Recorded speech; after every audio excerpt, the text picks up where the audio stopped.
नमस्कार दोस्तों, stock market studies में फिर से एक बार आपको बहुत-बहुत स्वागत है। क्योंकि आज मैं डिस्कशन करूंगा एक ऐसे कंपनी के बारे में जो रिन्यूएबल एनर्जी के ऊपर काम करते हैं।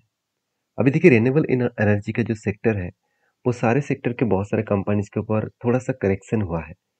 और आज मैं जिस कंपनी के बारे में बात करूंगा, उस कंपनी के ऊपर अराउंड 50% के आसपास 50% के आसपास करेक्शन यहाँ पे हो चुके हैं।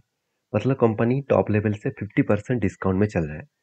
बहुत सारे दोस्तों ने मुझे कमेंट्स किया कि सर इसके ऊपर एक वीडियो बना के दीजिए कि सही में 50% से वो फिर से बाउंस बैक कर सकते हैं।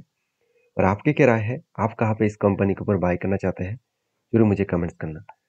तो चलो, सबसे पहले मैं रेन्यूएबल एनर्जी का जो ग्रोथ है फ्यूचर में वो आपको दिखाने वाला हूँ।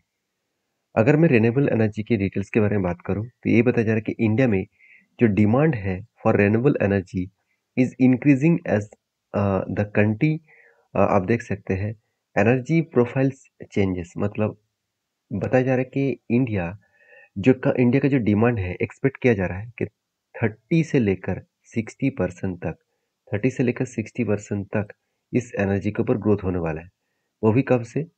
2019 से स्टार्ट हुआ और 2040 के अंदर अंदर ये जो साल ऑफ पीरियड है, इस पीरियड के अंदर अंदर 30 से 60% का ग्रोथ होने वाला है रेन्यूएबल एनर्जी सेक्टर के ऊपर। और दूसरी पॉइंट ये भी आपको बता दूं, सामने ही बजट पेश किया गया था और इसी बजट में बताया गया कि रिन्यूएबल एनर्जी के ऊपर किस तरीके से ग्रोथ होने वाला है। गवर्नमेंट का टारगेट है, आप देख सकते हैं India has already committed to generating 500 gigawatt, और वो भी रिन्यूएबल एनर्जी 2030।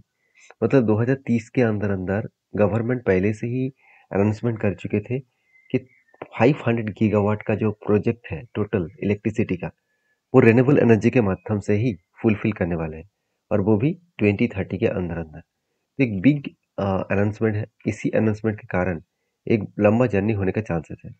और फाइनेंस मिनिस्टर निर्मला सीतारमन जी, उन्होंने ये भी बताया the first budget of the newly formatted government, the budget allocate the 191 billion for the ministry of new and renewable energy. सोचिए, 191 billion total rupees का यहाँ पे इन्वेस्टमेंट होने वाला है, वो भी रेन्यूएबल एनर्जी के ऊपर। इस बार बजट में यही पेश किया गया, और मुझे लगता है इस पेश होने के कारण जित जितने सारे रेन्यूएबल एनर्जी कंपनी है, उसमें एक मैसिव जंप एट फ्यूचर में देखने को मिल सकता है। क्योंकि देखिए बजट एलोकेशन तो अनाउंसमेंट हो चुके हैं, आज नहीं तो कल वो एलोकेशन फाइनली अप्लाई हो जाएगा। जब अप्लाई हो जाएगा तो जितने सारे कंपनी इस सेक्टर में काम कर रहे हैं, उसके एक अच्छा खासा बूस्ट मिलने वाला है। तो उसी से जुड़े हुए आज मैं एक कंपनी के बारे में बात करूंगा, जिसके ऊपर सबसे पहले मैं डिटेल्स डेटा आपके साथ शेयर करूंगा। देखिए, कंपनी की इस फील्ड में, रेन्यूएबल एनर्जी फील्ड में, सोलर पावर फील्ड में कंपनी का कितना एक्सपीरियंस आप देख सकते हैं। 32 ईयर्स के एक्सपीरियंस है। और कंपनी बता रहे कि सोलर मॉडल्स मैन्युफैक्चरिंग में कंपनी नंबर 1 में। और साथ ही साथ 1.5 gigawatt project company almost commission कर चुके हैं। 22% के आसपास सीएजीआर के हिसाब से ग्रोथ हो रहा है। बहुत शानदार ग्रोथ है ईयर ऑफ ईयर बेसिस में। 12 गीगावाट का मॉडल्स कैपेसिटी एंड 5.4 गीगावाट का सेल कैपेसिटी है इस कंपनी के पास। तो एक अच्छा खासा कैपेसिटी भी है। इंडिया के नंबर 1 मॉड्यूल्स जो मैन्युफैक्चरर्स है, इसी के पास है। 10,000 से भी ज़्यादा प्रोजेक्ट आप देख सकते हैं इन पाम्स, टेलीकॉम एंड रूफटॉप। इस प्रोजेक्ट के ऊपर कंपनी काम कर चुके हैं। 7,000 एम्प्लॉय इस कंपनी के साथ जुड़े हुए हैं। साथ ही साथ 6 gigawatt module supply globally market में भी कर चुके हैं। Project expected in 68 countries, 68 countries को कंपनी प्रोजेक्ट को सप्लाई करते हैं। साथ ही साथ एनर्जी स्टोरेज सॉल्यूशंस भी कंपनी के पास है। साथ ही साथ ऑथोराइज सेल्स पॉइंट्स अराउंड 1400 मतलब 1400 से भी ज़्यादा इंडिया में देखने को मिलेगा। तो हर दिशा में देखा है तो कंपनी में एक गुड पॉइंट्स है। दूसरा पॉइंट्स क्या है, कंपनी किस किस प्रोजेक्ट के ऊपर काम कर रहे हैं वो देखना जरूरी है। पहले तो सोलर मॉड्यूल्स के ऊपर, रूफटॉप सॉल्यूशंस के ऊपर, ऑफ ग्रिड जो इन्वर्टर्स है उसके ऊपर, solar product and water pump इसके ऊपर भी काम कर रहे हैं। Solar thermal solutions, energy storage solutions, साथ ही साथ फ्लोटिंग सोलर्स एंड मॉड्यूल्स जो माउंटिंग सोलर्स है, स्ट्रक्चर है, वो भी कंपनी बनाते हैं। एपिक सर्विसेज के ऊपर, ऑन ग्रिड मतलब इन्वर्टर्स के ऊपर, साथ ही साथ लिथियम आयन बैटरीज के ऊपर एंड सोलर पार्टनर्स के ऊपर। मतलब बेसिकली कंपनी पूरे के पूरे सोलर प्रोजेक्ट के ऊपर ही सबसे ज़्यादा काम करता है। तीसरी बात, इस कंपनी का सबसे जो मुझे बेस्ट पॉइंट लगा वो है इसका कस्टमर बेस। आप देख सकते हैं इसका कस्टमर बेस कितने बड़े से बड़े कंपनी का कस्टमर है। जैसे एल हो गया, भारत पेट्रोलियम हो गया, रिलायंस हो गया, आदित्य बिरला हो गया, MSL, साथ ही साथ और भी देखिए बड़े से बड़े जिंदल स्टील, NTPC, साथ ही साथ अदानी भी है, सेल भी है, सॉरी सैलो भी है, साथ ही साथ निपको भी है। तो बड़े से बड़े प्लेयर इसके पास है। तो लंबा सा लिस्ट इसका मिल जाएगा कस्टमर के बेसिस में। एक स्ट्रॉन्ग प्रोफाइल है जो कंपनी को आगे बढ़ाने के लिए काफ़ी है। बाकी कंपनी के अपकमिंग प्रोजेक्ट के बारे में बात करूँ तो कुछ कंपनी प्रोजेक्ट किस तरीके से कर रहा है। 50 plus megawatt, more than 400 project rooftop जो माउंटेन है उसके ऊपर काम करने वाला है। साथ ही साथ 2365 मेगावाट का प्रोजेक्ट साइट्स अंडर एग्जीक्यूशन, मतलब एग्जीक्यूशन हो चुके हैं और काम भी चल रहा है। 1.9 गीगावाट का total more than 50 project gown mountain and India and international locations के ऊपर काम चालू है। 270 मेगावाट का total 8 project gown mountain and under IPP solar park scheme के ऊपर कंपनी काम कर रहा है। 500 मेगावाट का OM के ऊपर प्रोफाइल सोलर पावर प्लांट के ऊपर काम हो रहा है। तो देखिए कंपनी इस तरीके से कोलाबोरेशंस भी कर रहा है, साथ ही साथ कंपनी R&D के ऊपर भी काम कर रहा है। 50 मेगावाट 10,000 प्रोजेक्ट के ऊपर फ्रेंचाइजीज लेकर कंपनी काम कर रहा है। तो 1.2 मेगावाट का 2 फ्लोटिंग सोलर प्रोजेक्ट के ऊपर भी काम कर रहा है। 600 मेगावाट का विथ न्यू टेक्नोलॉजीज उस बैटरी स्टोरेज का भी ऊपर काम कर रहा है। तो कंपनी जो जो प्रोजेक्ट के ऊपर ऑनगोइंग काम कर रहा है वो बहुत स्ट्रांग कंपनी को प्रेजेंस देते हैं। उसके साथ साथ कंपनी का कुछ न्यूली प्रोजेक्ट भी मिला है। जैसे आप देखेंगे 900 मेगावाट का ground mountain solar power project, इसको ऑर्डर मिला है, ऑर्डर विन 2024 में। 450 मेगावाट का ग्राउंड माउंटेन सोलर प्रोजेक्ट का मिला है, ऑर्डर मतलब विन कर चुके हैं, जीत चुके हैं 2024 के हिसाब से। इसी तरीके से 400 मेगावाट का, 400 यहाँ पे भी मेगावाट का, तो अलग अलग जगह पे 4.27 मेगावाट का कैपेसिटी रूफटॉप सोलर प्रोजेक्ट, ये भी कंपनी को ऑर्डर मिल चुके हैं। 600 मेगावाट का कैपेसिटी रूफटॉप सोलर प्रोजेक्ट, ये भी मिल चुके हैं। 78 मेगावाट का capacity ground mountain solar project, ये भी कंपनी को मिल चुके हैं। इतने सारे कंपनी के प्रोजेक्ट ऑलरेडी 2024 में मिल चुके हैं। साथ ही साथ कंपनी ग्रीन हाइड्रोजन प्रोजेक्ट के ऊपर भी काम स्टार्ट किया है, और वो भी इस प्रोजेक्ट के ऊपर 1 मेगावाट का प्रोजेक्ट यहाँ पे कंपनी स्टार्ट किया है। तो एक गुड पॉइंट्स है कंपनी के। कंपनी का जो लोकेशन वाइज काम हो रहा है वो भी यहाँ पे देख सकते हैं। जैसे यहाँ पे फ्लोटिंग भी देख सकते हैं, फ्लोटिंग सोलर प्रोजेक्ट, यहाँ पे रूफटॉप सोलर प्रोजेक्ट, इस तरीके से पैनलिंग अलग अलग जगह पे सोलर प्रोजेक्ट लगा जा रहा है। आप यहाँ पे देख सकते हैं ऑनगोइंग जो काम हो रहा है कंपनी का, वो भी आपको डायरेक्टली देखने को मिलेगा। अभी मेन मुद्दे पे चले आते हैं कि कंपनी का ग्रोथ किस तरीके से हो रहा है। अगर कंपनी के रेवेन्यूज के ग्रोथ के बारे में बात करूँ तो 876 करोड़ के आसपास रेवेन्यू ग्रोथ हुआ 2024 के हिसाब से, जो ईयर ऑफ ईयर बेसिस में 149 करोड़ के आसपास, सॉरी 149% के आसपास, बहुत शानदार है। EBITDA मार्जिन भी 147% के आसपास ग्रोथ हुआ। पेट मार्जिन 167% के आसपास ग्रोथ हुआ। साथ ही साथ मतलब एग्जीक्यूट कर चुके हैं ऑर्डर बुक को 2365 मेगावाट का। सक्सेसफुली एग्जीक्यूटेड ऑर्डर जो है 704 मेगावाट का, रेवेन्यू फ्रॉम OM के ऊपर, और वो भी देखिए 10.42 करोड़ के आसपास। तो कंपनी बेस्ट तरीके से यहाँ पे परफॉर्मेंस किया, जो कंपनी को आगे बढ़ाने के लिए काफ़ी है। अभी चलो कंपनी का नाम देख लेते हैं। कंपनी का नाम है वारी रिन्यूएबल एनर्जी। तो वारी रिन्यूएबल एनर्जी रॉकेट की तरह भाग चुके हैं। कंपनी जब से स्टार्ट हुआ तब से लेकर अराउंड 90,000% का रिटर्न दिया, और वो भी कोविड से लेकर आज तक, मतलब लास्ट 4 ईयर्स के अंदर अंदर कंपनी 90,000 के आसपास रिटर्न भी दे चुके हैं। तो कंपनी के ऊपर अराउंड 50% करेक्शन हो चुके हैं, ऑलमोस्ट 40 to 50% के आसपास करेक्शन हो चुके हैं।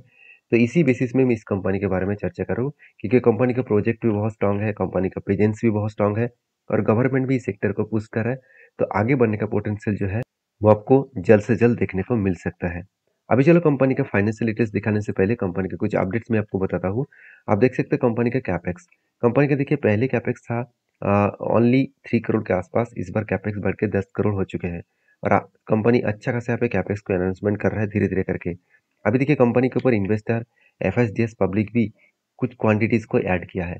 बाकी कंपनीज के जो बिजनेस है उस बिजनेस के हिसाब से बात करूँ, सेल्स का growth, sorry ROE return of equity बहुत शानदार है। आरओसी वो भी बहुत शानदार आपको देखने को मिलेगा। आज तक की highest return of equity and return of capital employed देखने को मिल जाएगा। उसके साथ साथ कंपनी की जो नेट प्रॉफिट मार्जिन है, जो एक टाइम बिग लॉसेस में था, आज वो 15% के आसपास देखने को मिला। कंपनी के डेप्थ 2% के ऊपर हुआ करता था, आज 0.46% के आसपास है। सारे दिशा से कंपनी का प्रोजेक्ट अच्छा खासा मिल रहा है। कंपनी अराउंड रेन्यूएबल एनर्जी के ऊपर 97% काम कर रहा है। उसके साथ साथ आप देखेंगे तो company generation of electricity from solar power plant 2.5% के आसपास। तो बेसिकली कंपनी जो रेवेन्यूज जनरेट करते हैं वो बेसिकली सोलर प्रोजेक्ट लगाने का, सोलर प्रोजेक्ट के ऊपर काम करने का। सोलर प्रोजेक्ट से जो पावर जनरेट किया जाता है उसके ऊपर कंपनी का इन बिजनेस बहुत कम है। कंपनी इंडिया में पूरा का पूरा 100% काम करता है। और साथ ही साथ देखा जाए तो कंपनीज की जो ईपीसी जो कॉन्ट्रैक्ट्स है उसके ऊपर 93% एंड पावर सेल्स के ऊपर 6.87% के आसपास। तो बिजनेस जो है वो अलग लेवल में फैला के रखे गए हैं। अभी कंपनीज के बाकी डिटेल्स के बारे में चर्चा कर देता हूँ। सबसे इंपॉर्टेंट पॉइंट इस कंपनी के ऊपर क्या है, वो है इस कंपनी का वैल्यूएशन। अगर मैं इस कंपनी का पी रेशियो देखूँ तो एक टाइम चला गया था 873 के आसपास, और तभी मैंने आपको बताया था कि आज नहीं तो कल उसके ऊपर करेक्शन होगा। तो पी रेशियो एक बिग क्रैश देखने को मिला। 870 से डायरेक्टली लेकर कंपनी के जो पी रेशियो है वो 26 तक आ गया था, और अभी धीरे धीरे करके फिर से 250 तक चला गया था। अभी करेक्शन होकर 121 तक आ गया। मतलब कंपनी का पी रेशियो देखा जाए तो इसका खुद के एवरेज पी रेशियो के भी डबल के आसपास है। मतलब और भी थोड़ा करेक्शन होने का भाई चांसेस देखने को मिल रहा है। तो कहाँ तक गिरेगा वो तो मैं आपको चार्ट में दिखाऊंगा। उससे पहले बाकी डिटेल्स को देख लीजिएगा। देखिए कंपनी का जो प्रॉफिट एंड लॉस है साल भर में, कंपनी देखिए लगातार 2018 से लेकर कंटिन्यूसली कंपनी सेल्स को अलग लेवल में इंक्रीज किया। इस बार कंपनी 876 करोड़ का टोटल सेल्स किया, जो पिछले बार 350 करोड़ के आसपास सेल्स था। सेल्स अच्छा खासा हुआ। एक्सपेंस को मिटाने के बाद नेट प्रॉफिट, वो भी देखा जाए तो लॉसेस में कंपनी था, आज कंपनी 148 करोड़ के आसपास प्रॉफिट में है। जो आपको खुद यहाँ पे देखने को मिलेगा sales growth and profit growth. Company धमाका जैसा रिटर्न दिया। लास्ट 1 ईयर में 400 अराउंड 500 करोड़ का 500% का रिटर्न दिया। अगर 50% का करेक्शन होता तो यहाँ पे 1000 के ऊपर परसेंटेज देखने को मिलता। तो परसेंटेज देखकर खुश मत होना, कंपनी का परफॉर्मेंस देखकर खुश हो जाना। कंपनी के परफॉर्मेंस को देखकर काम करना है। देखिए कंपनी का जो रिटर्न ऑफ इक्विटी है वो 93% के आसपास ग्रोथ हो रहा है। अभी कंपनी का इंपॉर्टेंस पॉइंट है बैलेंस शीट। बैलेंस शीट को देखेंगे तो रिजर्व बढ़ता हुआ देखने को मिले, कर्जा पहले ज़्यादा था आज थोड़ा सा कम है, और फिक्स्ड एसेट भी बढ़े। और मज़ेदार बात यही है कि कंपनी का जो ऑर्डर मिला, कंपनी की इस बार हाईएस्टली ट्रेड रिसीव हुआ, जो करीबन पिछले बार 60 करोड़ था, इस बार 300 साढ़े 300 करोड़ के ऊपर देखने को मिले। और दूसरी बात, जो कैश इक्विपमेंट है वो 1700 लेकर 120 तक देखने को मिले। तो अच्छा खासा यहाँ पे कैश इक्विपमेंट भी देखने को मिले, अच्छा खासा यहाँ पे ग्रोथ भी देखने को मिला है। बाकी इस कंपनी के ऊपर एज ए इन्वेस्टर, तो इन्वेस्टर क्या कर रहे हैं, एक बार मैं इन्वेस्टर के बारे में बात करूँ तो इस कंपनी के ऊपर देखिए प्रोमोटर के पास 74% होल्डिंग है। म्यूचुअल फंड के पास कोई भी होल्डिंग्स नहीं है। हाँ, अभी एफआईएस छोटे मोटे क्वांटिटी के साथ आगे बढ़ने का कोशिश कर रहा है। बाकी पूरा का पूरा माल पब्लिक के पास है। देखिए पब्लिक के पास ज़्यादा माल होने के कारण कंपनी के ऊपर वोलेटिलिटी ज़्यादा है। अगर मैं इसी चार्ट को आपके सामने शेयर करूँ, आप देख सकते हैं कंपनी का जो चार्ट है। अगर मैं कंपनी के स्टार्टिंग पीरियड से देखूँ तो ऑलमोस्ट आप बोल सकते हैं कंपनी के जब से स्टार्टिंग हुआ तब से लेकर कंपनी अराउंड अराउंड आप देख सकते हैं 12,600% का रिटर्न दिया। तो ऑब्वियसली कंपनी के एकदम पूरा के पूरा स्टार्टिंग पीरियड से देखे तो और भी ज़्यादा आपको देखने को मिल जाएगा। मैं कोविड के टाइम से आपको यहाँ पे कैलकुलेट करके दिखा चुका हूँ। अभी देखेंगे कंपनी के ऊपर, देखिए पहले भी इसी तरीके से आपात सर्किट करने के बाद करेक्शन हो रहा था। उसके बाद कंपनी फिर से रिकवरी करने का कोशिश किया, यहाँ पे डबल टॉप बने और उसके बाद बिग क्रैश हो गया। तो नीचे आ रहे तो कंपनी कौन सा लेवल तक आ सकते हैं, देखिए दो तरीके से सिनेरियो बन सकते हैं। एक पहली बात, यहाँ पे एक स्ट्रांगली इसका सपोर्ट जोन है, और उसके बाद दूसरी सपोर्ट जोन यहाँ पे कहाँ तक है, कुछ इस तरीके से लेवल में, जो करीबन फर्स्ट सपोर्ट जोन मिलेगा 1673 के आसपास, और सेकेंड जो सपोर्ट जोन मिलेगा वो 1320 रुपीज़ के आसपास। ये दोनों सपोर्ट जोन है, अगर नेक्स्ट सपोर्ट जोन तक आए, करंट लेवल से नेक्स्ट सपोर्ट जोन तक आए, तो ऑलमोस्ट 57 टू 60% क्रैश हो सकते हैं। मुझे लगता है इस सिचुएशन के आने के बाद ही इस कंपनी के ऊपर कुछ डिसीजन मैं ज़रूर लूँगा, क्योंकि इसी जगह पे 200 डेज़ मूविंग एवरेज भी टच करने जा रहा है। मतलब डबल डबल सपोर्ट यहाँ पे मिलेगा। तो बाकी उस टाइम में देखूँगा क्वार्टरली रिज़ल्ट आने के बाद भी कंपनी का हालत क्या है, और उस टाइम में कुछ क्वांटिटी ऑब्वियसली यहाँ पे ऐड करूँगा। अभी देखिए, मैं कोई आपको बाय सेल का रिकमेंडेशन नहीं दे रहा हूँ, मैं आपको ये बताने का कोशिश कर रहा हूँ, कोई भी अच्छे कंपनी को आपको हमेशा डिस्काउंट प्राइस में खरीदना चाहिए। कभी भी टॉप लेवल में बाय नहीं करना चाहिए।